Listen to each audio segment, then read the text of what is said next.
Hello everyone, my name is Moon and I'm going to talk to you about my mother. Her name was Jill and she raised 4 kids while working as a journeyman electrician. She made sure that we were well cared for and was one of the most incredible people I'd ever known. I'm the youngest child out of 6 kids and was born in 1985. Spent most of my childhood and some of my teen years under her wing. I've seen her at her worst moments and I've seen her at her best. I watched a young, healthy woman turn into a very sickly and frail woman. Hopefully by informing you about my mother, you will see what love is and how different factors can influence a relationship between a mother and her children. My mother was a fighter, a lover, a hard worker, and a shoulder to cry on. She was one of the strongest people I know, and because of her, I am the man I am today. I will delve into the early years of my childhood and some of the challenges she faced while we were growing up. After, I will delve into my teen years and early adulthood and explain some of the consequences being a single mother and sole provider had. It won't be all sunshine and roses, but hopefully by the end, you will see why she is my biggest hero. Now on to the younger years. The younger years were not easy for myself, my siblings, and most of all, my mother.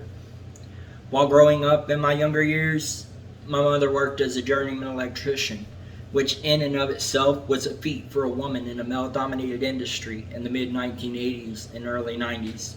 She went where the work was and helped to wire up several big casinos and buildings. She also helped to expand a paper mill once. I can remember moving frequently and having to make new friends and new homes. Having to move around frequently, supporting 4 kids, my mother didn't have it easy. No matter what though, she made sure that our time was merry and that we had the things we wanted, food in our bellies, decent and clean clothes, and a good education. I don't remember how old I was when it happened, but sunshine turned to storms when my mother, weary from all the years of being a provider, sole provider, had a psychotic break. She had recently lost her father, had failed relationship after relationship, and was struggling more than she let on. She began to suffer from severe depression and health problems from her years working in industrial environments.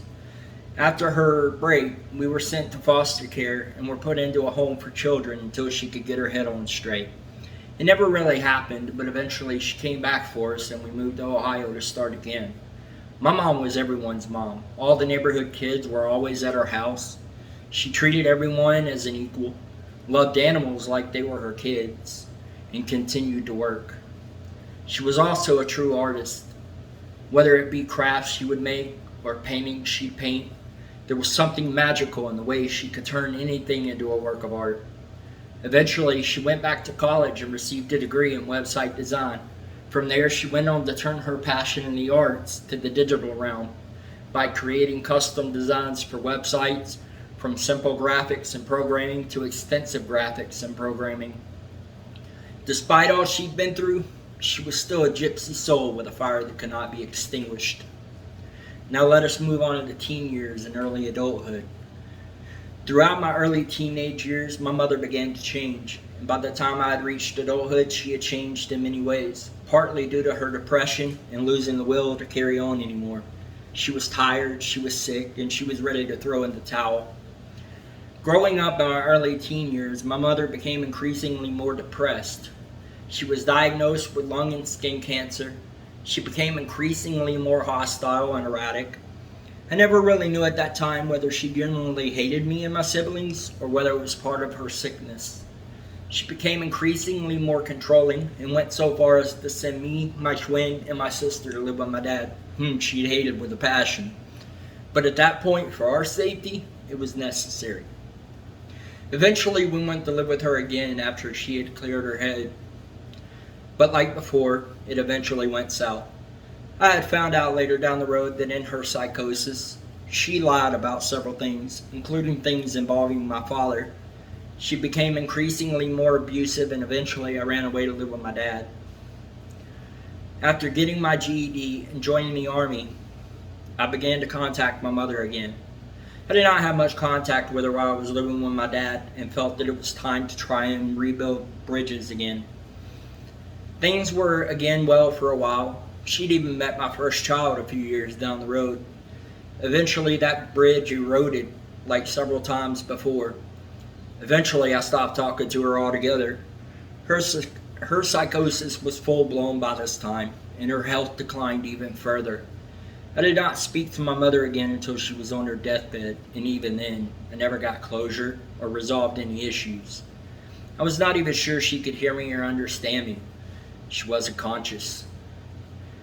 I was on the phone with her when she passed, and after I hung up, I cried like a baby for days. Even to this day, she is still on my mind, and I wish things were different.